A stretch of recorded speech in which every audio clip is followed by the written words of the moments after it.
Hello and welcome to today's lecture on a very important topic of mathematics, and that is calculus. Calculus को Newton ने develop किया था side by side with Lebanese. तो Newton को calculus इसलिए develop करना पड़ा क्योंकि उसको ये नीड फील हुआ कि फिजिक्स के प्रॉब्लम्स को टैकल करने के लिए आपको हर टाइम इस टूल की जरूरत होगी। कैलकुलस के दो पार्ट्स हैं, एक डिफरेंशियल कैलकुलस और दूसरा इंटीग्रल कैलकुलस। डिफरेंशियल कैलकुलस में, या जिसको डिफरेंशिएशन बोलते हैं, आप रेट ऑफ चेंज निकालना सीखते हैं, और इंटीग्रल कैलकुलस में तुम समेशन करना सीखते हो या फिर टोटल चेंज निकालना सीखते हो, अगर तुमको रेट ऑफ चेंज पता हो तो। ठीक है, डिफरेंशियल कैलकुलस, इंटीग्रेशन और integral calculus.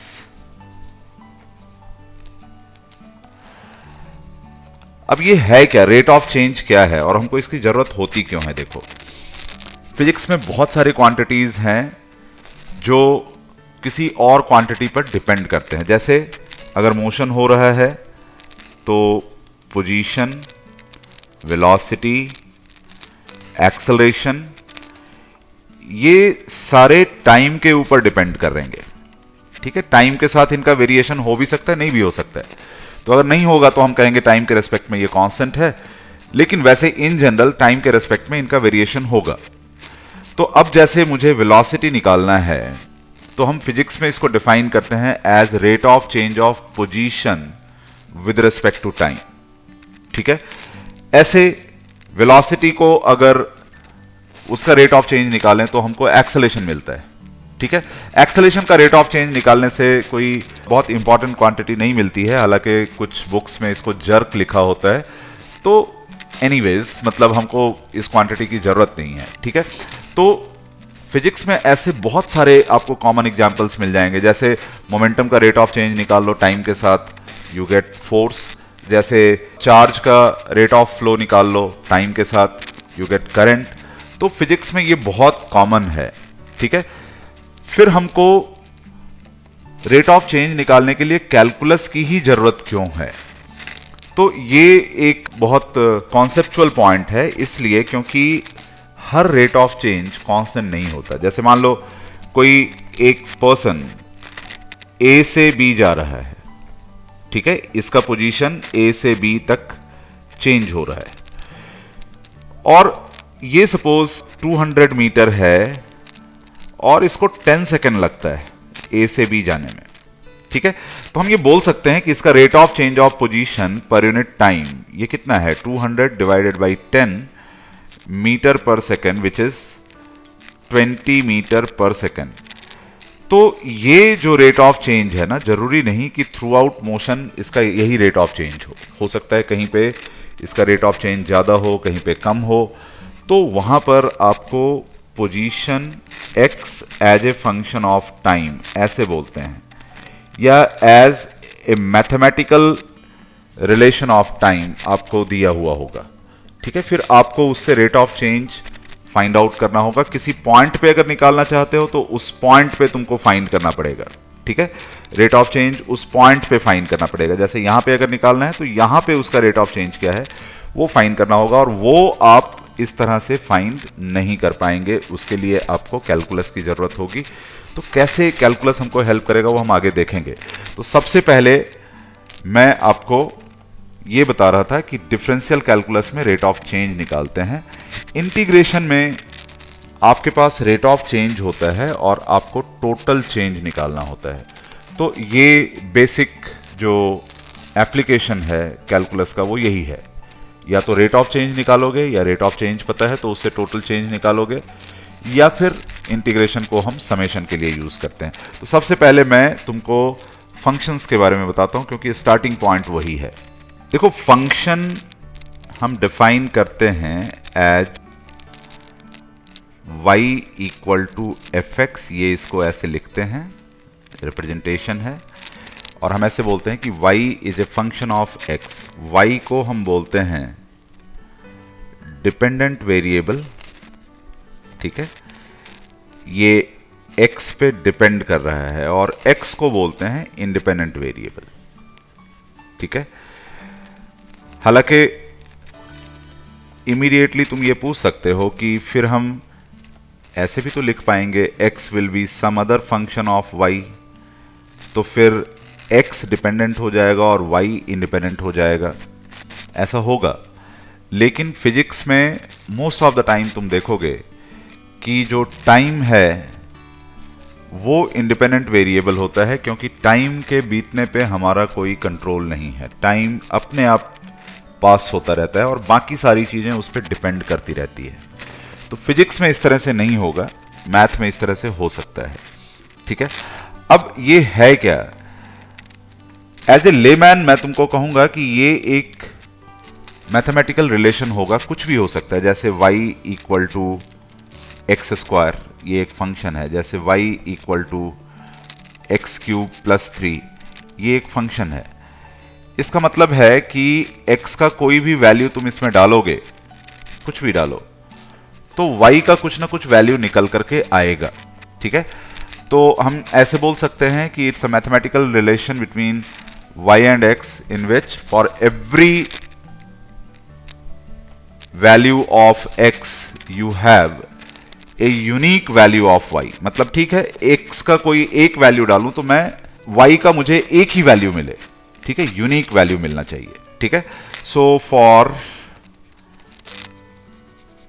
Every x there is a unique y, ठीक है, हर x वैल्यू के लिए। और ये पॉसिबल है कि दो अलग अलग x वैल्यू के लिए एक ही y वैल्यू हो, बट एक सिंगल x के लिए दो अलग अलग y नहीं हो सकता, ठीक है। मान लो ये x है और ये y है, तो इसके अंदर अगर कुछ x वैल्यूज है और इसके अंदर y वैल्यूज है, तो दो अलग अलग x के लिए सेम y वैल्यू हो सकता है, ठीक है, बट ऐसे नहीं हो सकता, ये अलाउड नहीं है, ये नहीं हो सकता, ठीक है। अगर ऐसा हुआ तो ये फंक्शन नहीं है। For a single value of x you can not have two outputs, ठीक है। अब इस तरह के फंक्शंस किस किस फॉर्म में हो सकता है, टाइप्स, तो ब्रॉडली हम 4 टाइप्स में इसको डिवाइड करते हैं। फर्स्ट इज एल्जेब्रिक फंक्शन, ठीक है। एल्जेब्रिक फंक्शंस में x के पावर्स के फॉर्म में या उनका कॉम्बिनेशन होगा, ठीक है। एल्जेब्रिक या इसी को पॉलिनोमियल फंक्शंस भी बोलते हैं। तो जैसे जो मैं ऊपर लिखा है वो सब एल्जेब्रिक फंक्शन है। X cube plus 2x square plus 1, ये भी एक एल्जेब्रिक फंक्शन है, क्योंकि इसमें आपको x के पावर्स मिलेंगे या उसके कॉम्बिनेशन मिलेंगे, ठीक है।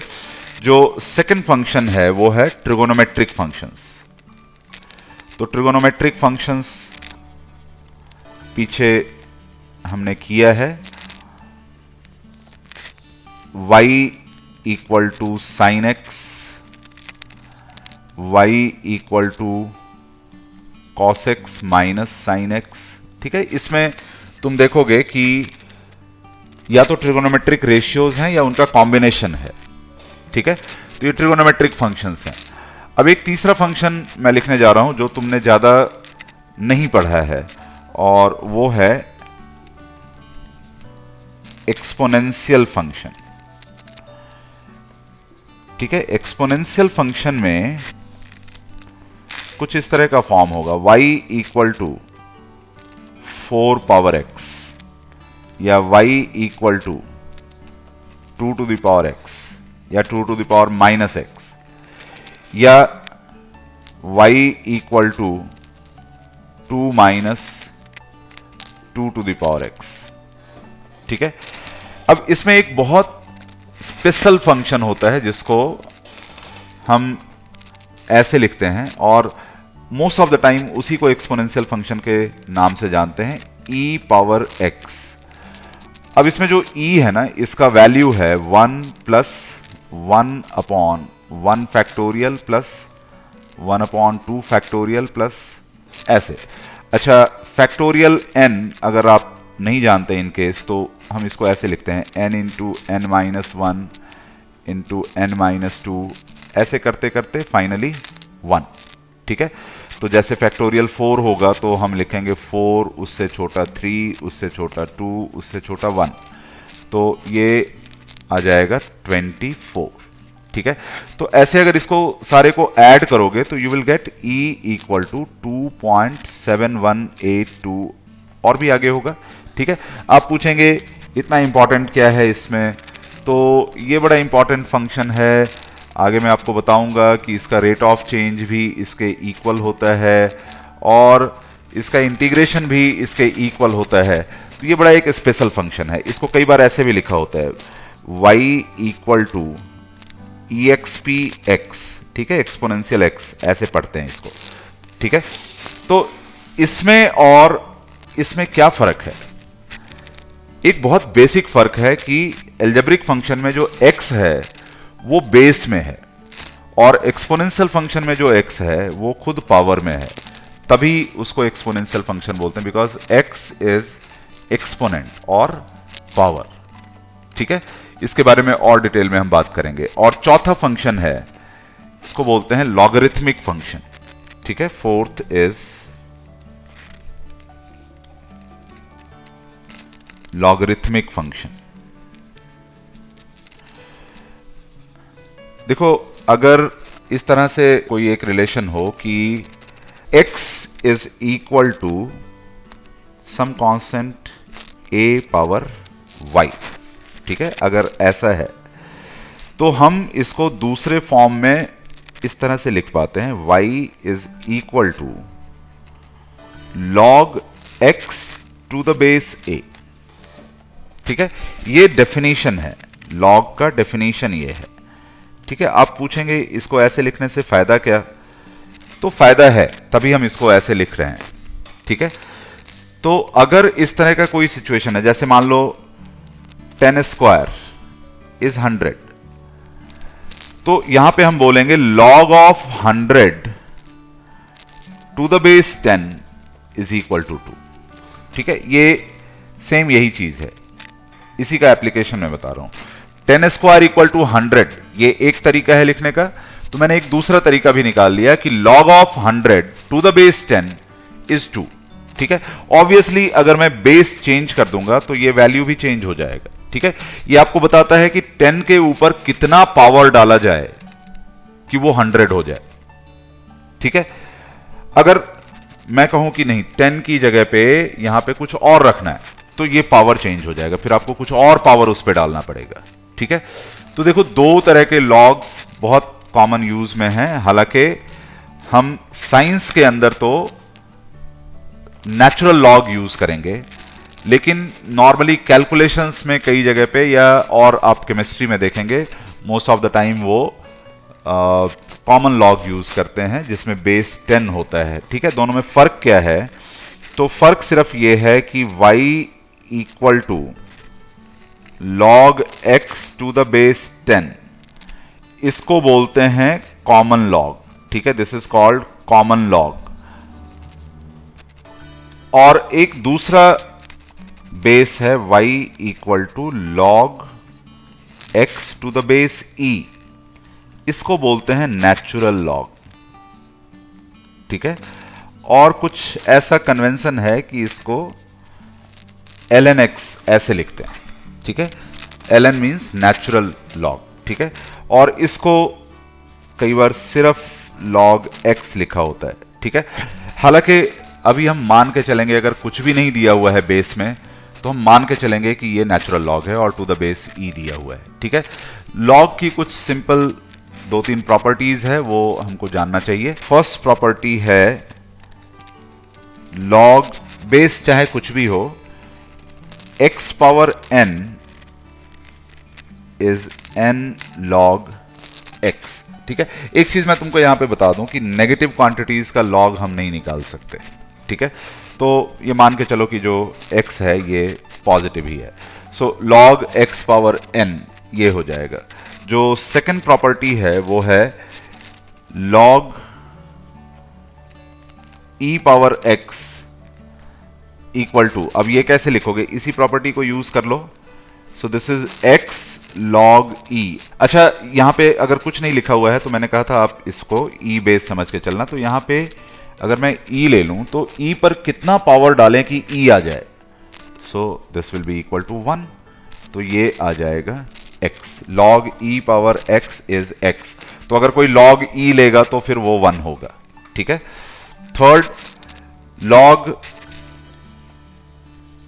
a power x is x log a, ठीक है।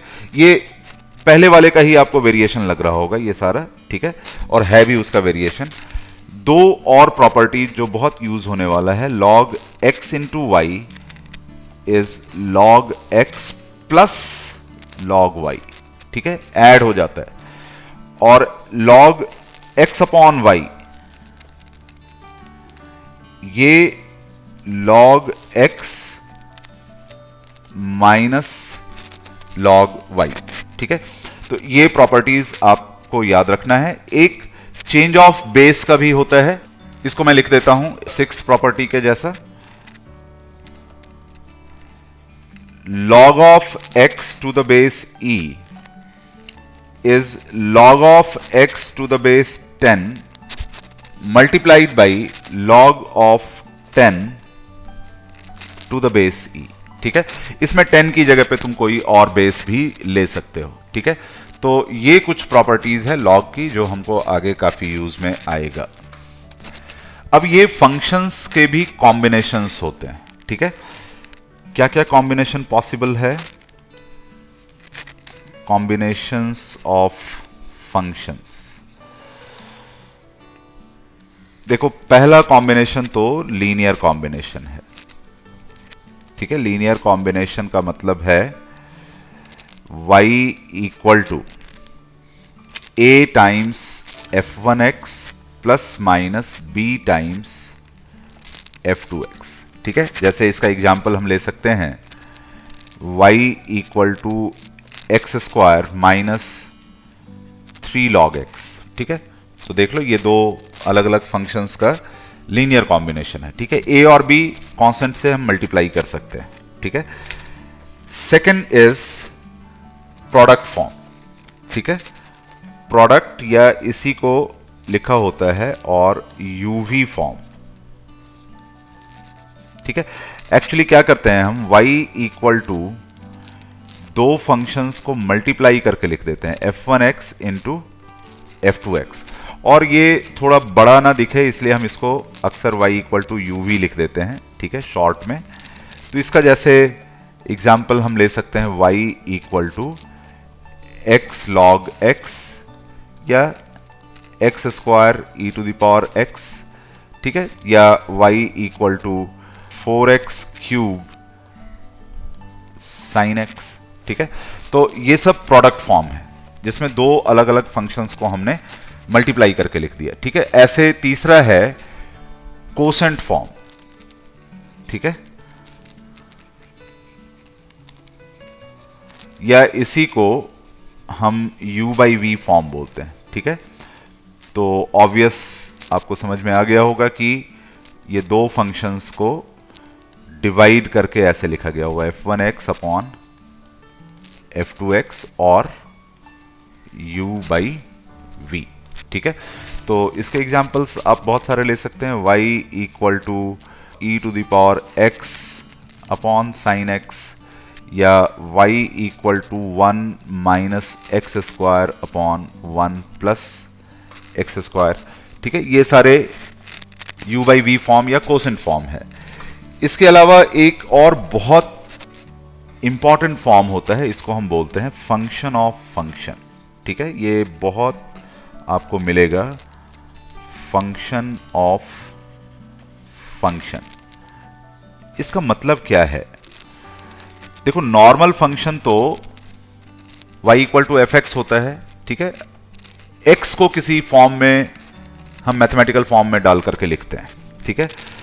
बट अगर कोई x का फंक्शन हो, ठीक है, जैसे y equal to sine x square, ये एक फंक्शन है, अगर तुम बहुत केयरफुली नहीं देखोगे तो तुम मिस कर जाओगे कि साइन के अंदर जो चीज है वो x नहीं है, वो x का एक फंक्शन है।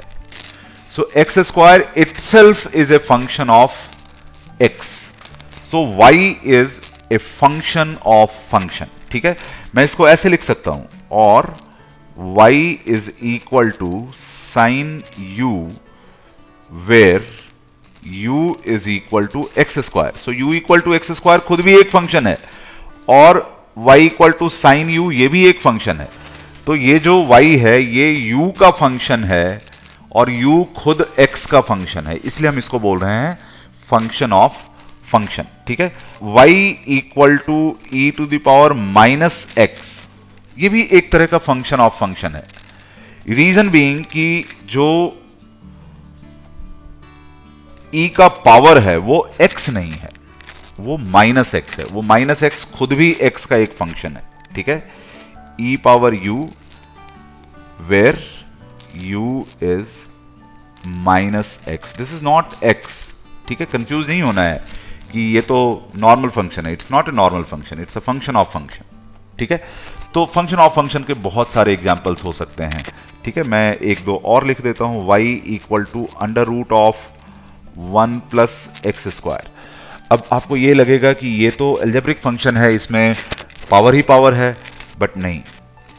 यहां पे देखो y जो है ये रूट ऑफ u है, और ये u खुद क्या है, एक फंक्शन है x का, 1 प्लस एक्स स्क्वायर। तो ये फंक्शन ऑफ फंक्शन है। ठीक है, अब इसके अलावा और भी कुछ दूसरे वेरिएशंस हो सकते हैं। ठीक है, जैसे कई बार y और x को अलग अलग करके नहीं लिखा होता है, तो उनको हम बोलते हैं इम्प्लिसिट फंक्शंस। ठीक है, इम्प्लिसिट फंक्शंस मतलब जिसमें y और x दोनों ही साइड पे प्रेजेंट हो, जैसे y equal to cos of x plus y. अब ये जो है ना, ये एक इम्प्लिसिट फंक्शन है, क्योंकि इसमें y और x को अलग अलग करके नहीं लिखा हुआ है। तो ऐसे फॉर्म भी हमको मिलेंगे। ठीक है, या y equal to x power y, ये भी इम्प्लिसिट फंक्शन है। तो इनको भी डील करना पड़ सकता है, हालांकि फिजिक्स में बहुत कॉमन नहीं है, बट यू शुड नो। ठीक है, यू शुड नो कि इस तरह के फंक्शंस एग्जिस्ट करते हैं। ठीक है, अब मैं आपको बताता हूं कि इन फंक्शंस को हम किस किस तरह से रिप्रेजेंट कर सकते हैं। देखो, रिप्रेजेंट करने के लिए हमारे पास 3 तरीके हैं। एक तो ऑब्वियस तरीका जो हम अभी तक यूज कर रहे हैं, मैथमेटिकल मेथड। ठीक है, y equal to x square आपने लिख दिया, तो ये मैथमेटिकल मेथड है। ठीक है, पहला इज मैथमेटिकल। दूसरा है टेबुलर रिप्रेजेंटेशन। ठीक है, आपने एक टेबल बना दिया, और for different values of x आपने उसमें y लिख दिया है। ठीक है, जैसे मैं यहां पे एक्स स्क्वायर को टेबुलर फॉर्म में लिख रहा हूं, y x। ठीक है, 0 x को लिखो 0, y फिर 0 हो जाएगा। x को लिखो 1, y 1 हो जाएगा, क्योंकि x इंडिपेंडेंट वेरिएबल है। x को लिखो -1, ये 1 हो जाएगा।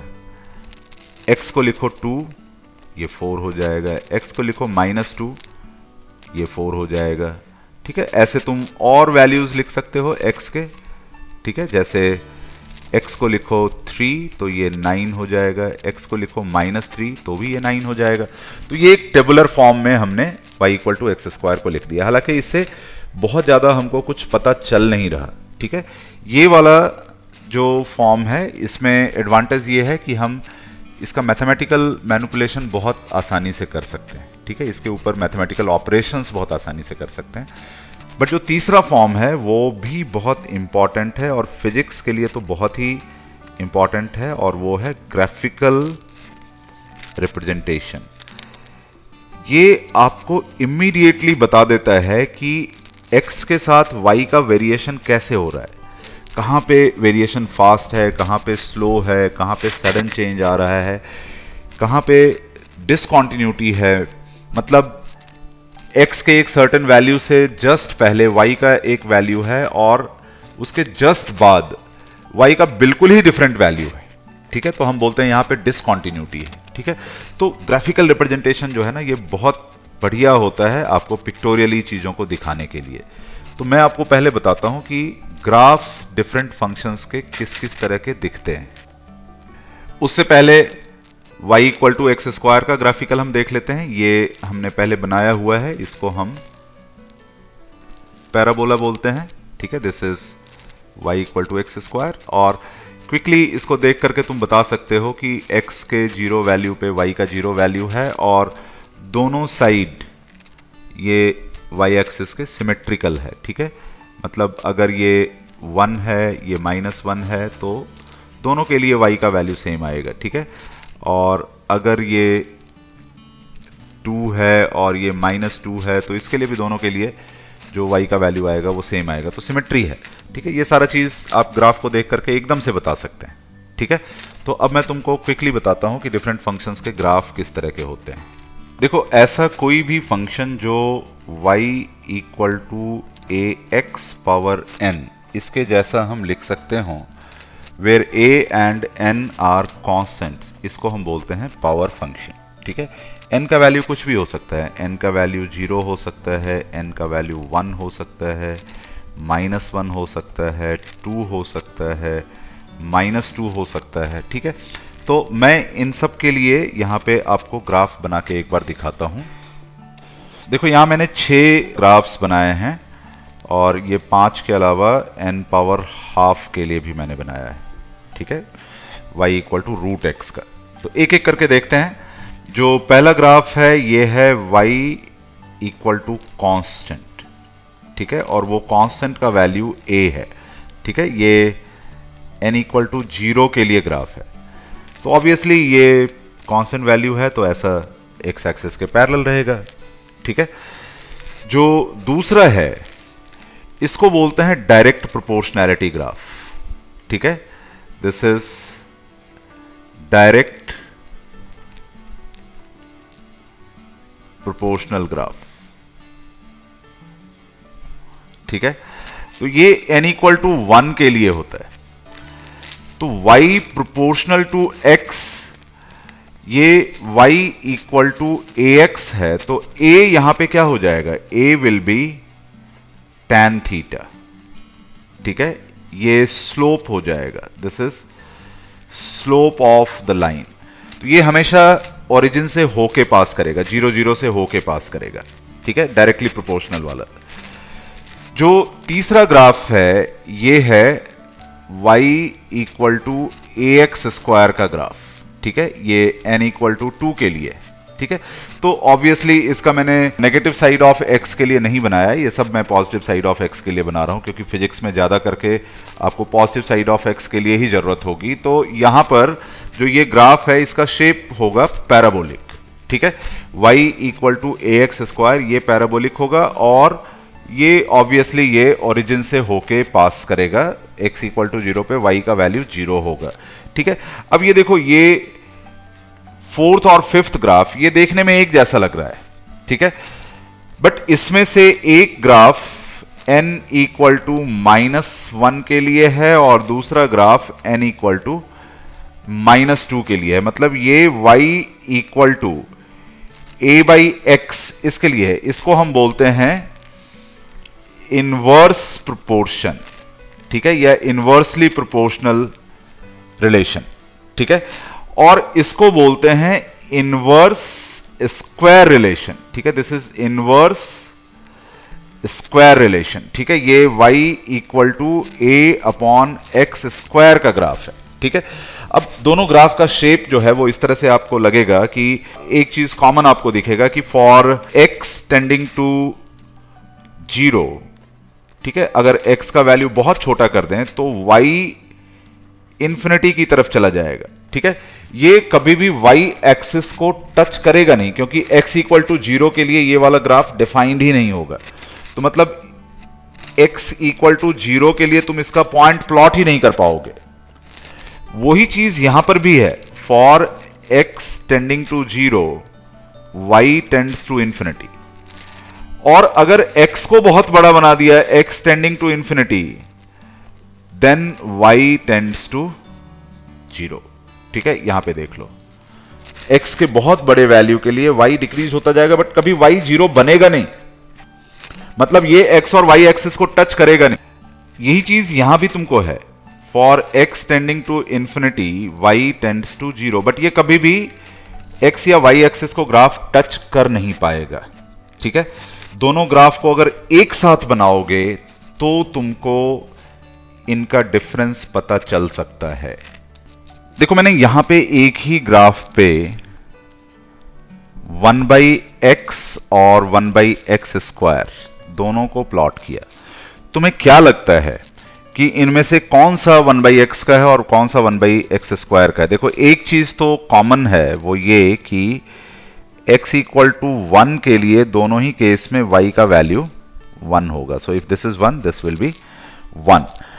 बट अब इसके बाद अगर तुम देखना चाहते हो तो तुमको एक लाइन x से जस्ट पहले ऐसे ड्रॉ करना होगा और एक लाइन x के जस्ट 1 के बाद जस्ट बाद ड्रॉ करना पड़ेगा। ठीक है, 1 से छोटे वैल्यूज ऑफ x के लिए 1/x² ज्यादा होगा।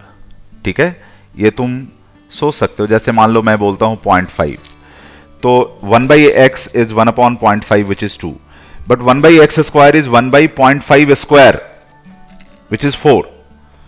तो इसका मतलब जो ग्राफ ऊपर है वो है 1/x² और जो ग्राफ नीचे है वो है 1/x। और अगर 1 के बाद जाओगे तो 1/x² ज्यादा तेजी से फॉल करेगा। ठीक है, जैसे x = 2 अगर लेते हो तो 1/x इज 1/2 और 1/x² इज 1/4। तो इससे भी हमको यही पता चलता है कि ये 1/x² है और ये 1/x है। तो सेम ग्राफ पे अगर दोनों को ड्रॉ करोगे तो तुमको पता चल जाएगा कि दोनों में क्या फर्क है। अदरवाइज तुमको देखने में ये बिल्कुल एक जैसा ही दिखेगा। ठीक है, इनवर्स प्रोपोर्शन और इनवर्स स्क्वायर रिलेशन, ये दोनों एक जैसा ही दिखेगा। और जो लास्ट वाला है ये n = ½ के लिए है, मतलब y = √x या a√x के लिए है। तो इसमें पैराबोलिक शेप है लेकिन x एक्सिस के अबाउट सिमेट्रिकल है, और नेचुरली इसमें मैंने नेगेटिव y वाले साइड में ग्राफ को नहीं बनाया है। ठीक है, तो इसको याद रखना, बहुत यूजफुल हैं ये सारे फंक्शंस। जो नेक्स्ट फंक्शन है वो है लीनियर फंक्शन। देखो, लीनियर फंक्शन कोई भी ऐसा फंक्शन जिसको हम y = mx + c के फॉर्म में लिख सकते हो। ठीक है, तो आपको बताया था जैसे ax + by = c, इस तरह के किसी भी फंक्शन को तुम लिख सकते हो -a/bx + c/b। तो ये वाला चीज जो होगा ये स्लोप होगा लाइन का, और ये वाला जो होगा वो इंटरसेप्ट होगा। तो या तो ये फॉर्म बोलो या ये फॉर्म बोलो, ऐसे सारे फंक्शंस को हम बोलते हैं लीनियर फंक्शन, और इनके बारे में हम अच्छा खासा पढ़ चुके हैं कोऑर्डिनेट ज्योमेट्री के केस में। तो मैं जस्ट यहां पे ड्रॉ कर देता हूं एक बार तुम्हारे रिकॉल करने के लिए कि m और c किस तरह से इसमें दिखाते हैं। देखो, इन जनरल जो शेप होगा इसका, ये स्ट्रेट लाइन होगा। जो ये एंगल थीटा आप बनाएंगे वो इस तरह से कि tan थीटा का वैल्यू m के इक्वल हो जाए, और जहां पे ये y एक्सिस को कट करेगा उसका कोऑर्डिनेट होगा 0, c।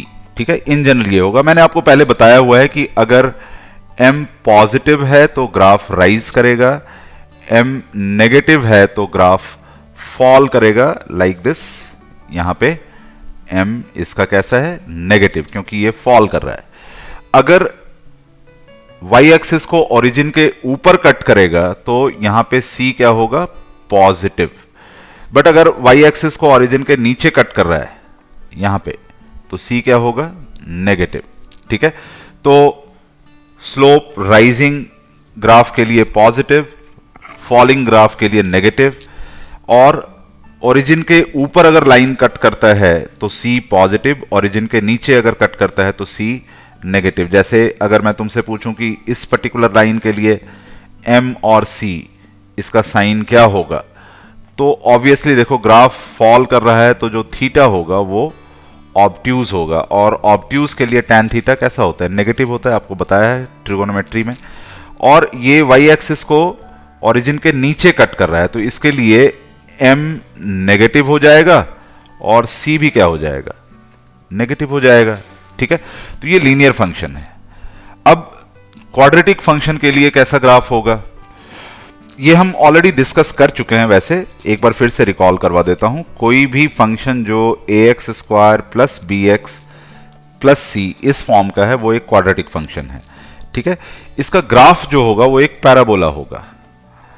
और हमने पहले पढ़ा है कि इफ a इज पॉजिटिव तो ये अपवर्ड पैराबोला होगा, ऊपर की तरफ खुलेगा। ठीक है, और अगर a नेगेटिव है तो फिर ये डाउनवर्ड पैराबोला होगा। ठीक है, इसके अलावा मैंने आपको बताया था यहां पे a नॉन जीरो होना जरूरी है। ठीक है, और c अगर जीरो है, ठीक है, इफ c इज जीरो तो ये पास करेगा, पासेस थ्रू ओरिजिन। ठीक है, 0 0 से ये पास करेगा। इसके अलावा आपको बताया था कि ये एक्स एक्सिस को कहां पे कट करेगा वो डिसाइड होगा इक्वेशन से, जो क्वाड्रेटिक इक्वेशन इससे बनेगा, जहां पे y इक्वल टू 0 होगा वहां पर ये एक्स एक्सिस को कट करेगा। ठीक है, सो एट एक्स एक्सिस जो y है वो 0 हो जाएगा। तो पहले तुमको ये सॉल्व करना पड़ेगा, ax square plus bx plus c equal to 0। तो इससे जो x के दो सॉल्यूशंस आएंगे उससे डिसाइड होगा कि ये x एक्सिस को कहां पे कट करेगा। तो आपको याद होगा ये वाला चीज जो होता है ये क्वाड्रेटिक इक्वेशन का सॉल्यूशन होता है। ठीक है, तो दो केस हो सकता है। पहला केस जिसमें पैराबोला अपवर्ड हो, ये इस तरह से होगा, और दूसरा केस जिसमें पैराबोला डाउनवर्ड हो वो इस तरह से होगा। तो यहां पे देखो, वैसे मैंने दो पॉइंट्स दिखाए हैं जहां पे ये एक्स एक्सिस को कट कर रहा है, बट वो डिपेंड करेगा कि इसके कितने सॉल्यूशंस बनते हैं। ठीक है, तो हमने पढ़ा है कि इफ d इक्वल टू 0 तो 1 सॉल्यूशन बनेगा और ये एक्स एक्सिस को टच करेगा। अगर d ग्रेटर दैन 0 है तो 2 सॉल्यूशंस बनेगा और ये एक्स एक्सिस को 2 पॉइंट्स पे, जैसे यहां पे कट कर रहा है वैसे कट करेगा। ठीक है, और अगर d लेस दैन 0 है तो कोई सॉल्यूशन नहीं होगा, और इस केस में ये एक्स एक्सिस को टच या कट करेगा ही नहीं। ठीक है, तो फिर ये कैसा होगा, या तो ये पूरा पैराबोला ऊपर की तरफ होगा या पूरा पैराबोला ये नीचे की तरफ होगा। ठीक है, हालांकि अगेन हमको जो केसेस दिया होगा उसमें मोस्ट ऑफ द टाइम या तो d ग्रेटर दैन 0 होगा या फिर d इक्वल टू 0 होगा। तो क्वाड्रेटिक फंक्शंस के ग्राफ ऐसे बनाते हो। अब कुछ ट्रिगोनोमेट्रिक फंक्शंस के ग्राफ देखो, यहां मैंने दो ग्राफ्स ड्रॉ किया है। पहला है y equal to sine x का और दूसरा है y equal to cos x का। तो तुम सिमिलैरिटीज में देख रहे होगे कि दोनों का शेप जो है वो वेव शेप का है। ठीक है, और ये दोनों ही +1 और -1 के बीच में अपने वैल्यूज को चेंज कर रहे हैं। ठीक है, ये x और ये y, ये +1 ये -1। फर्क क्या है कि एक जो है वो ओरिजिन से पास करता है क्योंकि साइन 0 0 होता है, और दूसरा पास नहीं करता क्योंकि कॉस 0 वो 1 होता है। ठीक है, तो वैसे अगर देखो, अगर मैं तुमसे कहूं कि मैं अपना y एक्सिस यहां पे ले आता हूं तो मुझे इस ग्राफ में और इस ग्राफ में कोई फर्क नजर नहीं आता। ठीक है, तो इसका मतलब x और y का जो ग्राफ हमने साइन और कॉस के लिए बनाया, तो साइन और कॉस दोनों ही केस में जो ग्राफ का शेप है वो सेम है, जिसको हम बोलते हैं साइनूसॉइडल शेप। ठीक है, साइनूसॉइडल, या लेमैन लैंग्वेज में हम इसको वेव शेप भी बोल देते हैं, बट हम इसको साइनूसॉइडल शेप बोलेंगे। ठीक है, एक का ग्राफ दूसरे के रिस्पेक्ट में क्वार्टर साइकिल शिफ्टेड है। ठीक है, क्वार्टर साइकिल का मतलब क्या है, देखो साइन का वैल्यू कैसे चेंज होता है। पाई बाई 2 या 90 डिग्री एंगल अगर हम इसको बोलें तो वहां पे मैक्सिमम होता है। 180 डिग्री पे साइन का वैल्यू फिर से 0 हो जाता है। 270 पे, या इसको हम पाई लिखते हैं और ये है 3 पाई बाई 2 रेडियन में, ठीक है। तो 270 डिग्री पे ये -1 पे आ जाता है और 360 डिग्री या 2 पाई पे साइन का वैल्यू फिर से 0 हो जाता है और इसके बाद ये ग्राफ रिपीट होता है। तो इसकी जो पीरियोडिसिटी है या जिसके बाद ये रिपीट होता है वो है एंगल 2 पाई रेडियन, ठीक है। एक साइकिल हम बोलते हैं, 2 पाई रेडियन को एक साइकिल बोलते हैं। उसके बाद ये साइकिल रिपीट होता रहता है। तो यहां पे देखो जैसे कॉस का है तो ये 0 पे ही मैक्सिमम पे है और पाई बाई 2 पे ये 0 है, पाई पे ये -1 है, 3 पाई बाई 2 पे ये फिर 0 है और 2 पाई पे ये फिर +1 पे चला गया और इसके बाद ये ग्राफ फिर से रिपीट होगा। तो इसका भी साइकिल 2 पाई रेडियन का है। तो इसीलिए मैं बोल रहा था कि ये क्वार्टर साइकिल या पाई बाई 2 एंगल शिफ्टेड है, ठीक है। जो चीज यहां पे पाई बाई 2 से स्टार्ट हो रहा है वो यहां पे 0 से ही स्टार्ट हो जा रहा है, ठीक है। तो आगे हम इसको वेव मोशन में काफी यूज करने वाले हैं, ठीक है। तो ये मेन चीजें आपको याद रखना है। जो टेंजेंट x है, tan x, उसका ग्राफ थोड़ा सा डिफरेंट होता है। देखो tan थीटा का ग्राफ कुछ ऐसा होता है, tan 0 इज 0, तो ये ओरिजिन से स्टार्ट होगा और tan 90 डिग्री ये पाई बाई 2 है, इस पे ये इंफिनिटी टेंड कर जाएगा। तो ग्राफ का शेप कुछ ऐसा होगा यहां पे, और 90 से जैसे ही क्रॉस करके 90.001 की तरफ चले गए तुम, तो ये फिर नेगेटिव हो जाएगा और उधर माइनस इंफिनिटी जाएगा। तो इसका मतलब यहां पे जो ग्राफ होगा वो यहां से ऐसे और 180 पे जाके ये फिर 0 हो जाता है, ठीक है। 180 के बाद फिर ये पॉजिटिव होता है और फिर 270 पे जाकर के ये फिर प्लस इंफिनिटी टेंड कर जाता है।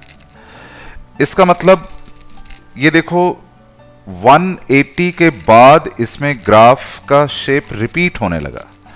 अच्छा 180 के 270 के बाद ये जो है 3 पाई बाई 2 है 270, उसके बाद ये फिर नेगेटिव हो जाएगा क्योंकि फोर्थ क्वाड्रेंट में आ गए। तो वहां से फिर 2 पाई जाते जाते इसको 0 हो जाना है, तो ये फिर ऐसे होगा और फिर यहां से फिर दोबारा ऐसे हो जाएगा। 360 के बाद फिर से वही सारा चीज रिपीट होना है, ठीक है। तो दिस इज 2 पाई। तो इसमें देख सकते हो कि इसकी पीरियोडिसिटी जो है वो पाई है। आफ्टर पाई एंगल ये अपने आप को रिपीट करता है, ठीक है। तो ये थोड़ा सा डिफरेंट है, साइन और कोसाइन से डिफरेंट है। अब एक्सपोनेंशियल फंक्शंस और लॉगरिथमिक फंक्शंस के ग्राफ। मान लो हमारे पास फंक्शन है y equal to e power x, ठीक है। तो x का वैल्यू अगर मैं 0 रख दूं तो क्या ये ओरिजिन से पास करेगा? आंसर है नहीं करेगा, क्योंकि e पावर 0 भी क्या होगा, ये 1 होगा, तो 1 से स्टार्ट होगा। अच्छा e पावर 1 अगर कर दूं मैं तो ये हो जाएगा e 2.718। e का स्क्वायर कर दूं e पावर 2, x का वैल्यू 2 रख दूं तो ये रफली 7.3 के आसपास आ जाएगा। तो तुम देखो 0 पे 1, 1 पे 2.7, 2 पे 7.3 और 3 पे तो ये तकरीबन 20 के आसपास हो जाएगा। तो मतलब ये बहुत तेजी से बढ़ता जा रहा है, ठीक है। तो इसको मैं अब कैसे प्लॉट करूं? तुमने ऐसे आम बोलचाल में कई बार सुना होगा कि किसी की इनकम एक्सपोनेंशियली राइज कर रही है, मतलब रोज दिन जो राइज है वो बढ़ता ही जा रहा है।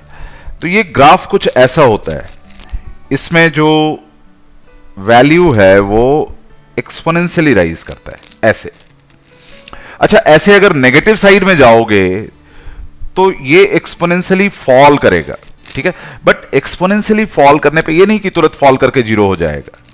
इनफैक्ट x के नेगेटिव वैल्यूज के लिए माइनस इंफिनिटी पे जब जाओगे तब जाकर के ये 0 होगा। तो इसी ग्राफ को अगर मैं इसको इधर कंटिन्यू कर दूं तो ये ऐसा ग्राफ होगा और इन्फिनिटी पे जाके जीरो होगा। तो कई बार आपको बोलते हैं कि e पावर x का ग्राफ बनाओ और x का केवल पॉजिटिव वैल्यू लेना है, और e पावर माइनस x का ग्राफ बनाओ, उसमें भी आपको x का केवल पॉजिटिव वैल्यू लेना है। तो ये y है, ये x है। ऑब्वियसली ये ग्राफ 1 से शुरू होगा और 1 से ये फिर एक्सपोनेंशियली राइज करेगा, ठीक है, कॉन्टिन्यूसली राइज करता जाएगा। और जो e पावर माइनस x का ग्राफ है ये भी 1 से शुरू होगा, बट ये नीचे की तरफ जाएगा और जीरो कहां पे होगा? ऑब्वियसली जीरो ये इंफिनिटी पे जाके ही होगा। तो ये बढ़ता जाएगा ऐसे। मैंने इनफैक्ट इसी ग्राफ को इधर पॉजिटिव साइड में करके बना दिया, ठीक है। तो ये तो कुछ कॉमन एक्सपोनेंशियल ग्राफ्स हैं। एक और ग्राफ है जो बहुत कॉमन है, और वो ग्राफ है y equal to a1 minus e to the power minus x। ये फिजिक्स में बहुत मिलने वाला है तुम्हें, ठीक है। अभी सोचो e पावर माइनस x का ग्राफ तो ऐसा है। अगर 1 minus e to the power minus x का ग्राफ हो तो क्या वो जीरो से स्टार्ट होगा? तो x इक्वल टू जीरो अगर तुम रखोगे तो e power zero is 1, 1 minus 1 is zero, तो वो जीरो से स्टार्ट होगा।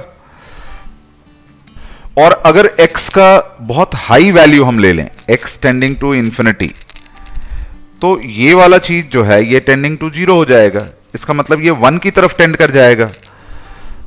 तो कायदे से ये ग्राफ ऐसे होना चाहिए, ठीक है। After a long long distance x के बहुत ज्यादा वैल्यू के लिए ये 1 हो जाना चाहिए, 1 की तरफ टेंड कर जाना चाहिए, ठीक है, x के बहुत हाई वैल्यू के लिए।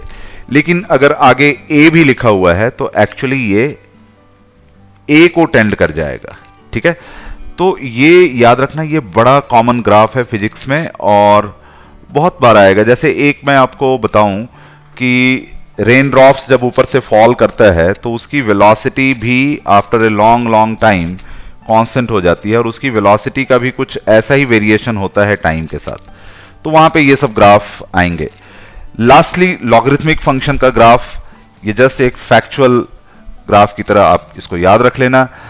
लॉग 1 के लिए हमेशा जीरो होता है, बेस चाहे कुछ भी हो। इन्फिनाइट वैल्यू के लिए या very high value of x के लिए लॉग फिर इंफिनिटी टेंड कर जाएगा, और जीरो से कम के लिए, नेगेटिव के लिए लॉग डिफाइन नहीं होता, और 0 से 1 के बीच में जो है लॉग वो नेगेटिव होता है, हमेशा नेगेटिव होता है, ठीक है। तो ये कुछ चीजें हैं जिनको याद रखना है, फिर लॉग का ग्राफ बहुत आसानी से ड्रॉ हो जाता है।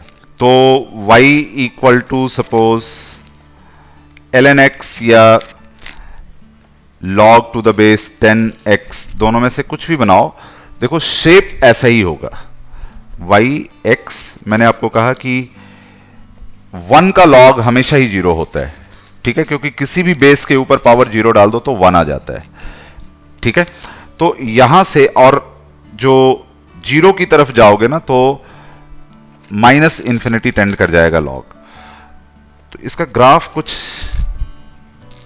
ऐसे होता है, ठीक है। ये थोड़ा और बेटर आप ड्रॉ कर सकते हैं। इसका ग्राफ x के बहुत हाई वैल्यू के लिए y बढ़ता जाएगा, ठीक है। x टेंडिंग टू इन्फिनिटी होगा तो y भी टेंडिंग टू इन्फिनिटी होगा। तो लॉग का ग्राफ इतना ज़्यादा हमको पूछा नहीं जाता है, बट आपको पता होना चाहिए।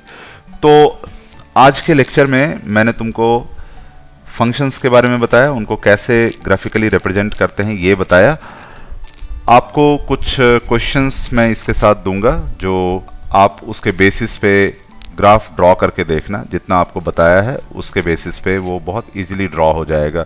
और मैं चाहता हूं कि तुम ग्राफ की प्रैक्टिस खूब करो, क्योंकि फिजिक्स में ग्राफ पूछना बहुत कॉमन है, और जितना अच्छा आपका ये वाला पोर्शन होगा आप उतना ही आसानी से ग्राफ ड्रॉ कर पाएंगे। Thank you.